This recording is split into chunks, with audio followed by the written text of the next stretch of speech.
기도하겠습니다. 하나님 참으로 감사드립니다. 오늘도 저희들이 주님 앞에 나와 겸손히 하나님 앞에 무릎 꿇고 예배드립니다. 하나님, 우리의 마음을 온전히 하나님께 집중하는 시간 되게 하여 주시옵시고, 이제 주께서 말씀하시는 말씀을 듣고자 합니다. 하나님, 우리의 모든 걸 내려놓고 겸손히 주님 앞에 나와 듣는 자 되게 하여 주시옵시고, 주의 말씀이 들릴 때에 우리의 온 마음을 다해 순종할 수 있는 주의 백성들 되게 하여 주시옵소서. 예수님의 이름으로 기도드립니다. 아멘. 오늘은 침묵 속의 초대, 죄사함과 회개라고 하는 제목으로 말씀을 전하고자 합니다. 여러분, 만약에 사람이 누군가에게 커다란 잘못을 했을 때에 그 잘못한 사람에게 줄 수 있는 형벌이 다양하게 있습니다. 그런데 특별히 여러분들이 가장 소중하게 생각하는 사람, 자녀들이나 아니면 손주들, 아니면 직장의 동료, 나의 부하 직원들이 나에게 큰 어떤 커다란 잘못을 했다라고 한번 생각해 보세요. 그러면 그 사람들에게 어떠한 처벌을 내리셨습니까? 어떠한 처벌을 내리셨나요? 우리 아이들 몽둥이로 이렇게 때린 적이 있었는데 체벌은 되게 쉬운 형벌이에요. 그런데 그 벌을 받는 입장에서 벌을 받는, 자기가 잘못한 것을 알고 있고 어쩔 줄 몰라 하고 있는 사람의 입장에서 가장 힘든 벌은 아마 침묵이라고 하는 형벌인 것 같습니다. 여러분들 혹시 삶을 살아가면서 여러분의 정말로 존경하는 사람에게, 여러분의 부모님이나 어머님이나 아니면 할아버지 할머니나 아니면 여러분들에게 충분히 벌을 내릴 수 있는 그런 대상자였던 분들에게 침묵의 벌을 받아보신 적이 있으신가요, 여러분? 저는 있습니다. 전도사 시절에 큰 담임 목사님, 정말로 존경하는 담임 목사님 밑에서 행복한 사역을 했었던 시절이 있었습니다. 그런데 그 시절에 문제가 생겼지요. 어떤 문제가 생겼냐면, 우리 아들이 태어나는 그 시기가 주일날 태어나게 되었습니다. 그것도 제가 아동부 예배를 드리며 설교를 하는 11시 30분 정도에 우리 첫째 아이가 낳게 되었습니다. 토요일 밤부터 진통하는 아내와 함께 밤새 정말로 손잡아주고 꾸벅 졸다가 또 미안하다가 그런 과정을 거치고, 이제 제 마음속에서는 아이가 곧 태어나겠지. 이제 토요일 거의 오후부터 시작되면서 진통이 있다라고 하는 그 전화를 받고 한 밤 12시 새벽 정도 되면은 이제 되겠지 하고 싶은 마음이 있었지만, 그래도 혹시나 하는 마음에서 저와 같이 함께 이제 사역하던 많은 전도사님들이 계셨고, 그리고 우리 부장지사님 선생님들에게 미리 연락을 해서 혹시라도 못 올 수 있지만 나는 오겠습니다 라고 하며 미리 이야기를 하고, 또 친한 전도사님에게 또 부탁해서 말씀도 혹시라도 모르지만 말씀 부탁도 합니다. 그리고 이제 저의 담당이었던 교육 목사님에게도 혹시라도 모르지만 저는 올 겁니다 라고 하면서 이제 아내와 함께 이제 그 진통의 그 시간을 같이 함께 겪었습니다. 초저녁부터 가서 병원에 가니까 가라는 거예요. 아직 멀었다고요. 그래서 꾸벅꾸벅 졸다가 밤늦게 한 12시에 3시 새벽이 되어서 아내와 함께 병원을 갔는데 아이가 안 나오는 거예요. 6시가 되고 7시가 되고 8시가 되고, 우리 장인 장모님 또 오셔서 어떻게 됐는지 보시다가 이제 아직 안 된다고 하니까 장인 장모님도 섬기시는 교회에 가서 또 예배 드리고 오겠다 그렇게 말씀하시고, 그러면서 점점 예배 시간이 다가오는 것입니다. 이제 11시 돼서 아동부 예배를 드려야 되는데 어떻게 해야 될지 모르겠는 거예요. 아이는 나와야 되는데 안 나오고, 아직도 이제 의사 선생님은 멀었다고 하고, 그래서 제가 어떻게 했을 것 같습니까? 아내의 손을 딱 붙잡고 제가 얘기를 했죠. 아직 애가 안 나오니까 잠깐만 예배 드리고 올게. 잠깐만 예배 드리고 올게. 그러니까 아내가 아무 말도 하지 못하고 닭덜기만한 이만한 닭똥 같은 눈물을 뚜벅뚜벅 흘리는 거예요. 그래서 눈을 질끈 감고 하나님께 기도했습니다. 하나님 죄송합니다. 제가 있어야 될 곳은 여기인 것 같습니다. 하나님 정말 죄송합니다. 그리고 이제 빨리 전화를 돌렸습니다. 부장지사님에게도 전화를 했고, 이제 같이 설교를 해주기로 부탁했던 전도사님에게도 부탁을 했고, 그리고 우리 교육목사님 담당하시는 교육목사님에게도 전화를 했고요. 저 못 갈 것 같아요.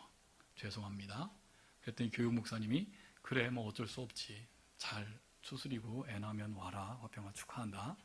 근데 조금만 참아주면 좋겠어. 그래서 담임목사님하고 이제 마지막 통화를 하려고, 그럼 담임목사님 전화 통화 가능합니까? 그랬더니 이제 예배 준비하시느라고 불가능할 거야. 근데 낳고 오면 될 거야 라고 이야기를 하셨어요. 그래서 예배는 잘 진행이 되었고, 저는 처음으로 예배를 빠지는 그런 시간을 아내와 함께 그곳에서 예배하는 마음으로 있었습니다. 그리고 아이는 11시 30분, 12시 이렇게 예배 시간에 아이가 태어났고요. 그리고 저는 기쁜 마음으로, 아이를 받아들은 기쁜 마음으로 이제 교회에 갔습니다. 그리고 담임 목사님 실에 이제 마지막 예배를 드리고 3부 예배를 드리신 목사님 방에 가서, 목사님 화평이 우리 아들 예준이 잘 낳고 왔습니다. 인사를 드렸죠. 그랬더니 뜻밖에도 목사님이 되게 싸늘하신 거예요. 축하한다 하는데 그 축하가 축하처럼 안 들리는 거예요. 그래서 좀 당황스러웠어요.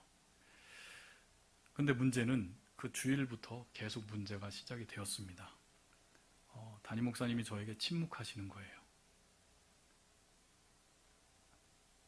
그러니까 오후 예배 마치고 이제 저녁 예배 마친 후에, 그리고 교육자 회의를 전부 다 하시는데도 교육자 분위기가 싸늘해진 거였습니다. 한 20명 되는 교육자들이 같이 함께 그 싸늘하신 담임 목사님을 쳐다봐야 했고 침묵을 하시는 거예요. 그래서 어떻게 해야 돼요? 저는 목사님 죄송합니다, 죄송합니다 이메일도 보내고 또 전화를 하려고도 하고, 목사님 방에 들어가서 또 이야기를 하려고 해도 담임 목사님은 절대 만나주시지 않는 거예요. 정말로 그 상황이 너무 답답했고, 수요일이 되었고 또 금요 기도의 시간이 되었고 해도 전혀 그 싸늘한 표정으로 저를 대하는 게 너무너무 이해가 되지 않았고, 결국 그러다가 사직서를 제가 들고 우리 교육 목사님에게 드렸어요. 제가 나가야 되는 것 같다고, 그래야 이게 해결될 것 같다고, 죄송하다고 그랬지만 우리 또 형님 부목사님, 우리 교육 목사님께서는 화평아 너 그럼 큰일 난다, 이곳이 얼마나 좁은 곳인데 너 그러면 안 된다며 사직서를 찢어버리시고 기다리라고 그 침묵의 시간을 기다리라고 그렇게 이야기를 해주시는 거예요. 근데 또 일주일이 지났어요. 그 침묵의 시간이 지난 후에 이제 주일 아동부 예배 시간에 말씀을 전하게 되었습니다. 그리고 그 아동부 앞에 말씀을 전하는 순간 그 침묵의 시간들이 제게 끊임없이 물었던 질문이 너 사역자 맞느냐? 말씀을 맡은 자가 그렇게 말씀의 자리를 쉽게 포기한 나 자신을 발견하게 되었습니다. 그래서 말씀을 전하는 그 아이들, 3, 4학년 아이들 앞에서, 한 100여 명 있는 그 아이들 앞에서 말씀을 전하려고 설교의 시간에 딱 서는 순간 아무 말 하지 못하고 그냥 아이들 앞에서 무릎 꿇고 미안하다는 말만 할 수밖에 없었습니다. 그 죄송함은 아이들에게 미안함도 있었지만 하나님께 더 큰 죄송함으로 크게 사죄하는 울음이었습니다. 저도 울고 아이들도 울고 선생님들도 울며 그 예배의 시간을 채웠던 기억이 납니다. 그 후에 저녁 예배 마친 후에 담임 목사님께서는 모든 교육자들과 함께 마무리하는 그 회의에서 이제 저를 불러주셨고, 이 침묵의 시간을 잊지 말아라, 말씀은 전하는 자로서 소명의 그 무거움을 잊지 말라고 하시며 이 또한 지나갈 것이다 라고 하는 말로 위로를 해주셨던 기억이 납니다. 이렇게 침묵의 시간을 벌로 받는 자는 참으로 힘든 과정을 겪게 됩니다. 마음속에 분노도 하다가 화를 내다가 나 자신을 돌아보며 묵상을 하다가 또 침묵의 벌을 주는 그분의 의도가 과연 무엇일까 또 고민하다가 또 분노를 하다가 많은 감정들이 교차하는 그런 시간을 통해서 더 깊은 가르침을 받는 시간이 갖게 된다는 것이죠. 사실 오늘 이 마가복음의 메시지에서 광야에서 죄 사함을 하게 하는 그 회개의 외치는 그 하나님의 음성이 들린 이스라엘 백성들에게는 무려 그들에게는 400년 동안 하나님의 침묵을 겪는 하나님 나라의 백성들이었습니다. 구약 성경의 마지막 선지자였던 말라기 선지자의 말씀 이후로 아무리 하나님 나라의 백성들은 하나님을 찾고 하나님께 부르짖는 그 순간 하나님께서는 침묵하셨고 끊임없이 긴 시간 동안 침묵의 형벌을 내리셨다라는 것입니다. 하나님의 말씀을 대언하는 선지자가 그들에게 하나님의 말씀을 전해줄 것이라고 그들은 믿었지만 무려 말라기 선지자 이후 400년 동안 하나님께서는 그 긴 침묵의 형벌을 하나님 나라의 백성들에게 겪게 하셨다라는 것이죠. 우리들의 삶은 어떤가요?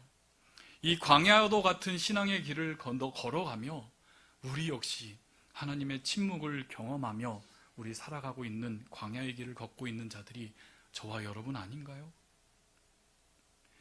아브라함 역시 자신의 방법대로 자신의 아들을 낳게 했습니다. 누구였죠? 이스마엘을, 하갈을 통해서 이스마엘을 낳게 했어요. 그런데 그 아브라함은 무려 13년 동안 하나님께서 절대 말씀하지 않으시는 침묵의 형벌을 당하였다라는 것 우리 잘 알고 있습니다. 고통을 받았던 욥도 침묵하시는 하나님께 이렇게 기도하였어요. 표준 세번역 번역으로 제가 한번 읽어드릴게요. 욥기 23장 2절에서 5절 말씀인데 오늘도 이렇게 처절하게 탄식할 수밖에 없다니 내가 받는 이 고통에서 아랑곳 없이 그분은 무거운 손으로 여전히 나를 억누르시는구나. 아, 그분이 계신 곳을 알 수만 있다면, 그분의 보좌까지 내가 이룰 수만 있다면, 그분 앞에서 내 사정을 아뢰련만, 내가 정당함이 입이 닳도록 변론하련만, 그러면 그분이 무슨 말로 내게 대답하실까? 내게 어떻게 대답하실까? 라고 하며 침묵하시는 그 하나님께 항변을 하고 있습니다. 하박국 선지자도 자신의 주변에 불의한 일들이 계속 반복되는 상황 속에서 침묵하시는 하나님께 이렇게 절규하며 기도합니다. 살려달라고 부르짖어도 듣지 아니하시고 폭력이다 하고 외쳐도 구해주지 아니하시니 주님 언제까지 그러시렵니까? 어찌하여 나로 불의를 보게 하십니까? 어찌하여 악을 그대로 보기만 하십니까? 약탈과 폭력이 제 앞에서 벌어지고 다툼과 시비가 그칠 사이가 없습니다. 율법이 해이해지고 공의가 아주 시행되지 못합니다. 악인이 의기를 협박하니 공의가 왜곡되고 말았습니다. 이렇게 침묵의 형벌을 받는 것은 너무너무 힘들고 고통스러운 일입니다. 그냥 차라리 아니요, 맞아, 그렇지 않아 빨리 즉각적으로 판단해 주셔서 잘못했으면 때려주시고 고쳐주시면 좋겠는데 정말로 그 긴 침묵의 시간을 경험하는 것은 너무너무 편하지 않고 불편하고 고통스러움을 하나님의 백성들에게 주게 됩니다. 그런데 하나님의 백성들은 그 침묵의 계정을, 침묵의 시간을 무려 400년 동안 하나님의 말씀이 들리지 않는 그 고통스러운 지점을 하나님 나라의 백성들이 지나가고 있다는 것이죠. 그러면서도 그 하나님의 나라의 백성들은 근근히 신앙의 끈을 놓지 않고 그 땅에서, 하나님의 말씀이 끊어진 그 땅에서 침묵의 시간을 버텨오고 있었습니다.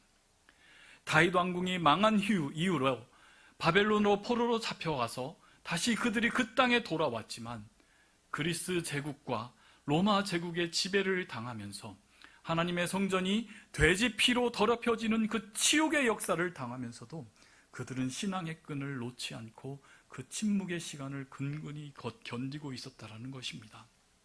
왜냐하면 그들에게는 하나님의 약속을 마지막 선지자 말라기로부터 들었고 그 약속을 믿었기 때문입니다. 말라기 4장 5절부터 6절 말씀에 보라, 여호와의 크고 두려운 날이 이르기 전에 내가 선지자 엘리야를 너희에게 보내리니 그가 아버지의 마음을 자녀에게로 돌이키고 자녀의 마음을 그들의 아버지에게로 돌이키라 하리라. 돌이키지 아니하면 두렵건대 내가 와서 저주로 그 땅을 칠까 하노라 하시니라 하셨던 이 약속의 말씀, 이 약속의 말씀을 그 마음속에 품고 그들은 침묵의 시간을 버텨온 하나님 나라의 백성들에게 드디어 하나님께서는 엘리야를 보내주셨습니다. 누구였죠? 세례 요한이었습니다. 하나님의 침묵 앞에서 끊임없이 고통스러워했던 하나님 나라의 백성이 하나님의 마음으로 돌이키게 하는 회개의 부르심의 외침을 듣게 됩니다. 그 아버지의 마음을 그 자녀들에게 알게 되었습니다. 아니, 그 아버지의 마음을 그 자녀들이 알게 되었다라는 것입니다.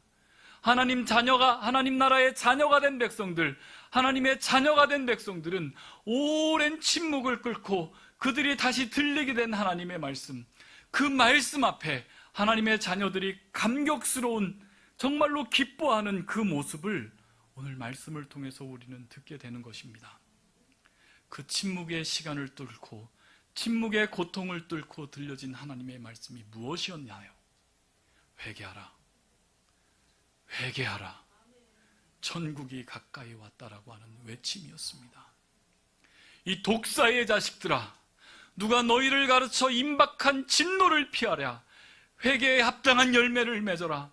회개하라, 천국이 갔다 왔다라고 하는 그 외침이 그 하나님 나라의 자녀들, 하나님의 자녀들에게 아버지의 마음이 들려진 것입니다.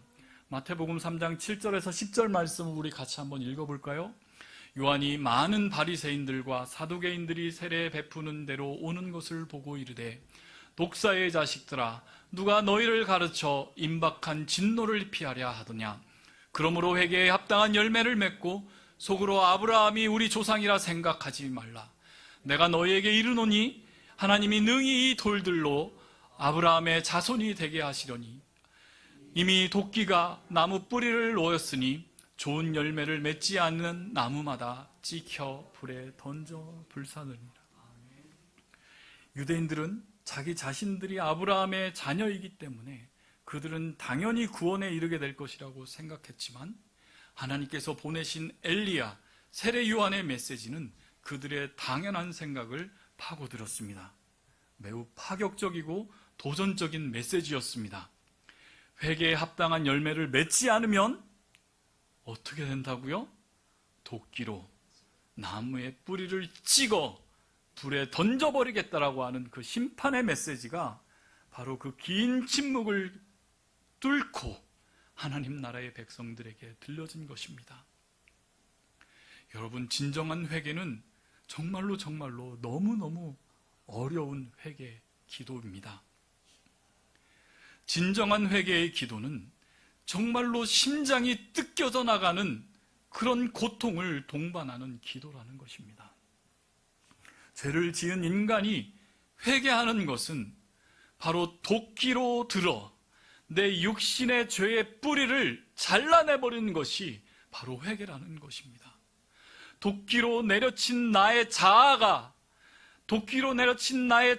안에서 흘러내리는 죄의 피가 예수 그리스도께서 십자가에서 흘린 선명한 피로 덮여서 용서받는 그 과정이 바로 회개라는 것이죠. 참된 회개는 바로 예수의 죽음, 예수께서 십자가에서 흘리신 그 고통이 내 고통이 되어 그 십자가에 나를 메어 내 육신의 자아가, 죄로 물든 내 육신의 자아가 끊임없이 죽는 그 고통을 겪어내는 것, 그것이 바로 회개의 시작이라는 것입니다. 회개라고 불리는 메타노이아라고 하는 그 단어는 우리가 단순히 입으로 죄를 자복하며 내가 고통스럽다 하는 그 상태를 바로 회개라고 이야기하지 않습니다. 죽음에 이르게 하는 죄, 멸망에 이를 수밖에 없는 나 자신의 상태를 발견한 상태에서 아무것도 할 수 없는 그 모습에서 벗어나 죄로부터 멀리 떨어져 있는 내 마음을 돌이켜서 더 이상 내가 죄의 상태로 돌아가지 않겠노라고 하는 그런 내 자발적인 의지의 바뀜이 있는 것이 바로 참된 회개라는 것입니다. 다른 말로 삶의 방향이 바뀌는 것, 거기까지 가는 게 바로 회개의 참 뜻이라는 것이죠. 내가 죄를 향해서 가는 나의 발걸음이 돌이켜져서 나의 하나님에게로 돌아가게 하는 것, 바로 그게 메타노이아, 참된 회개라는 뜻입니다. 여러분, 죄가 무엇일까요? 회개할 때 우리는 죄를 회개하잖아요. 결론을 먼저 이야기하면 죄는 하나님과 단절된 상태가 죄라는 것입니다, 여러분. 신약 성경에서 이야기하는 죄, 하말티아라고 하는 그 원어로 죄를 설명을 하는데요. 그것은 우리 많이 들어왔을 거예요. 관역에서 벗어난 것, 그것을 죄로 설명을 했습니다. 무슨 얘기예요? 인간의 삶의 방향이, 우리가 살아가는 그 삶의 방향이 커다란 관역이었던 하나님의 영광, 하나님의 거룩, 그 하나님을 향한 그 방향성을 가지고 그 관역 안으로 들어가는 것이 우리 하나님 나라의 백성들의 당연한 삶의 형태인데, 그 관역에서 어떻게 된 거예요? 벗어난 것. 하나님의 거룩에서부터 벗어난 것, 하나님의 영광으로부터 벗어난 것, 하나님 그 존재 자체로부터 벗어나 우리의 삶의 방향이 내가 원하는 방향으로 가는 것, 그것을 성경은 죄라고 이야기를 해요. 그런데 우리는 흔히 죄를 회개한다라고 하는 그 이야기를 우리가 이야기를 할 때에 우리의 삶의 행위, 내가 무엇인가 잘못한 그 행위를 우리가 죄로 정의하고 그것을 회개라고 하는 경향이 있어요. 쉽게 한번 여러분들께 예를 들어볼까요, 여러분? 간음하면 죄예요, 죄 아니에요? 죄죠. 우리 주님은 그 간음의 죄를 어디까지 넓혀주셨어요? 마음에 품는 것, 그것까지 죄라고 했잖아요. 거짓말하는 건 죄일까요? 거짓말하면 죄죠. 살인하는 건 죄일까요? 죄죠. 근데 성경에 보면 이해되지 않는 장면들이 많이 나옵니다. 창세기 38장에 보면 유다와 다말의 이야기가 나와요. 말도 안 되는 사건이 벌어져요. 잘 아시죠? 시아버지와 며느리가 관계를 맺어서 아이를 낳습니다. 그럼 그 아이는 손주일까요? 아들일까요? 며느리였던 다말이 그의 유다의 첫 번째 아들이 죽은 상태에서, 수절한 상태에서 또 두 번째 아들까지 결혼을 하려고 했다가 두 번째 아들마저 죽은 상태에서 수절된 상태에서 살고 있었던 그 다말 며느리가 온 마을의 축제였던 양털 깎는 그 기간에 창녀로 변장을 하고 자기의 시아버지에게 접근하여 시아버지와 동침하여 쌍둥이를 낳게 되었어요. 그 사실을 안 유다는 율법에 따라 다말을 불살라 죽이려고 모든 것을 준비하였는데, 결과적으로 그 아이가 자신의 아이임을 알게 되자 유다는 다말을 향하여 네가 옳다, 네가 의롭다라고 이야기를 해요. 창세기 38장 26절 말씀을 통해서 한번 확인해 볼까요? 유다가 그것들을 알아보고 이르되 그는 나보다 옳도다, 내가 그를 내 아들 셀라에게 주지 아니하였음이라 하고 다시는 그를 가까이 하지 아니하였더라. 나보다 옳도다, 그거는 바로 네가 나보다 의롭다라고 하는 짜데크라고 하는 하나님의 의를 사용하는 그 단어를 사용하여서 간음한 여인이 의다라고 성경은 밝히고 있어요. 거짓말은 어때요? 거짓말하는 거 죄잖아요. 근데 거짓말을 사주하면은요, 더 큰 죄잖아요. 하나님께서 거짓말 사주한 것 여러분 아세요? 언제 하나님께서 거짓말 시킨 줄 아세요? 사울왕이 완전히 멸망의 길로 가고 있을 때에, 부패의 길로 가고 있을 때 하나님께서는 사울왕을 왕으로 삼으신 것을 후회하시고 새롭게 뽑힐 왕을 뽑기 위해 사무엘 선지자를 통해서 베들레헴 시골에 있는 이새의 아들들 중에 그들에게 기름을 부어 나의 왕을 삼겠다라고 하는 이야기를 해요. 그러자 사무엘이 어떻게 하죠?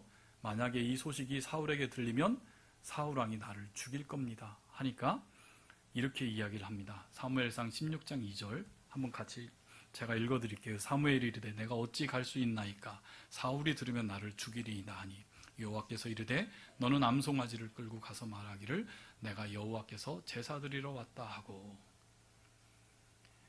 하나님께서는 거짓말 시켜요. 누구에게요? 하나님의 선지자에게요. 왕을 삼으러 간다, 기름을 부으러 간다 이야기하지 말고 그것도 무엇을 통해서? 제사 드린다고, 예배 드린다고 거짓말해서 그곳에 가서 나의 마음에 맞는 왕을 네가 기름 부어 세우라라고. 우리 하나님께서는 거짓말을 시키신다니까요. 하나님 죄 졌네요. 어떻게 하면 좋죠? 신명기 13장 15절에 보면 너는 마땅히 그 성읍 주민을 칼날로 죽이고 그 성읍과 그 가운데 거주하는 모든 것과 그 가축을 칼날로 진멸하라. 헤렘이라고 하는 명령이 날려요.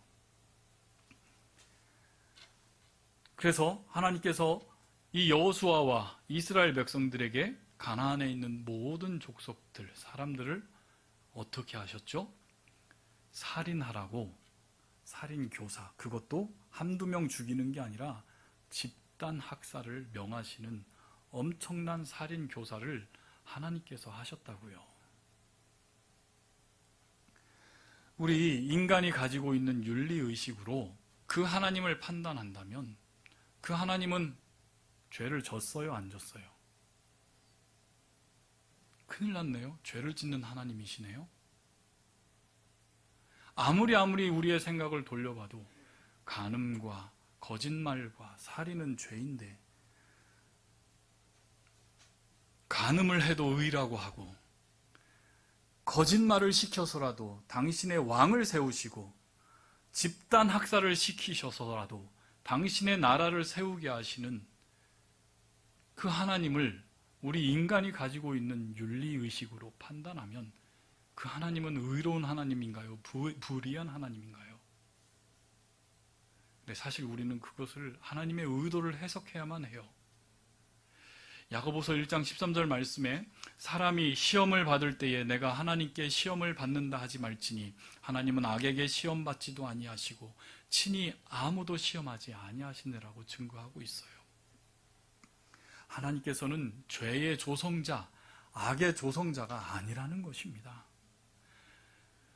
인간이 스스로 높여져서 인간이 너무너무 존귀한 자가 되어서 선악을 판단하는 자가 되었어요. 언제요? 태초에. 그래서 자기 스스로 교만한 자가 되어서 스스로의 윤리법칙을 만들고 하나님마저도 판단하려고 하는 것이 문제라는 것이에요. 오늘 제가 여러분과 함께 여기서 집중해서 볼 것은 바로 죄의 회개함이라는 것이에요. 죄는 인간의 행위 결과로 나오는 것들, 그것이 죄예요. 우리는 그것이 죄라는 것을 인정해야 돼요. 이제 더 이상 하나님께서 이렇게 들어서 우리를 사용하지 않으세요. 그런데 죄의 그 본질은 바로 하나님만이 선이라는 것을 인정함이 있어야 된다는 것이에요. 하나님만이 절대 선이라는 거예요. 절대 선이신 그 하나님 안에 있는 자들은 그것이 무엇이라고요? 선이라고요. 그 말을 반대로 생각하면 절대 선인 하나님과의 절대 선인 하나님과의 그 관계에서 단절된 것, 하나님 밖에 있을 수밖에 없는 그 상태, 그게 바로 무엇이 될까요? 죄가 된다는 것입니다. 아무리 인간의 판단의 기준으로 간음죄와 살인죄와 거짓말을 죄라고 한다 한들 절대 선인 하나님의 관계 안에서 하나님께서 그것을 사용하신다면, 그것이 의로 선언하시면 그게 의가 된다는 사실을 우리는 성경을 통해서, 하나님의 말씀을 통해서 확인할 수 있다는 거예요. 무슨 말이에요? 하나님만 선하신 거예요. 하나님만 선하신 거예요. 그래서 그 하나님 안에 살아가는 자들, 하나님 안에서 살아갈 수밖에 없는 자들, 바로 저와 여러분, 교회로 불러진 자들을 무엇이라고 칭해 주셨어요? 의롭다 칭해 주셨다라는 것이에요. 그게 칭의라고 하는 것이에요. 따라서 하나님과 단절된 상태에서 행하는 모든 것, 하나님의 영광의 간역에서 벗어나 하나님의 거룩하심을 곳에서 따라 향하는 곳을 벗어나 나의 인간적인 욕망과 인간적인 생각과 내가 모든 것으로 달려갈 수밖에 없는 그 자리가 바로 죄라는 것입니다. 하나님과 단절돼서 행해지는 그 모든 것들이 죄가 될 수밖에 없다라는 것이에요. 우리들의 삶을 한번 생각해 보세요. 하나님이 없는 곳에서 우리가 무엇을 해요?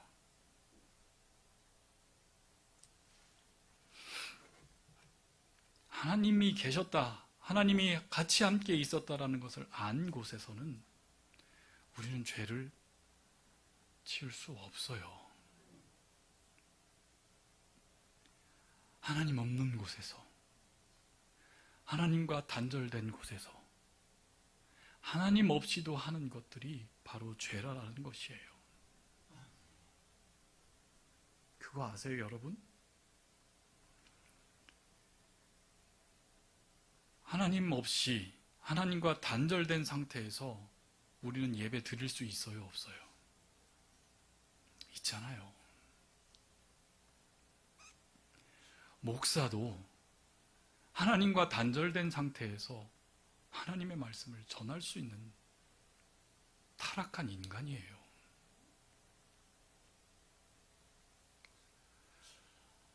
하나님 없이도 헌금할 수 있고요, 하나님 없이도 찬양할 수 있고요, 하나님 없이도 구제할 수 있고요, 하나님 없이도 교회에서 사역을 감당한다고 있는 것이 바로 사람들이라고요. 무슨 말이냐면 이 예배 자리에서도 예배를 드린다 하면서 예배가 죄가 될 수밖에 없는, 예배를 통해서 죄를 짓고 있는 자들이 우리 인간이 될 수밖에 없다라는 것이에요. 하나님과 관계없이 행한다면요.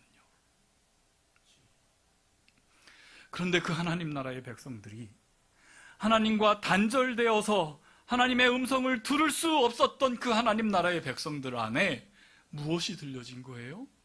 하나님의 음성이 들려진 것입니다. 그래서 백성들은 이제 죄를 회개하고 너희들이 나에게로 돌아오는 그 말씀에 들려진 것이에요. 회개하라, 너희들이 죄에서 돌이켜라, 너희들의 모든 삶의 방향을 나의 영광으로, 하나님의 거룩으로 너희들이 나와오라라고 하는 그 음성을 하나님의 나라의 백성들이 듣게 된 것이라는 것입니다.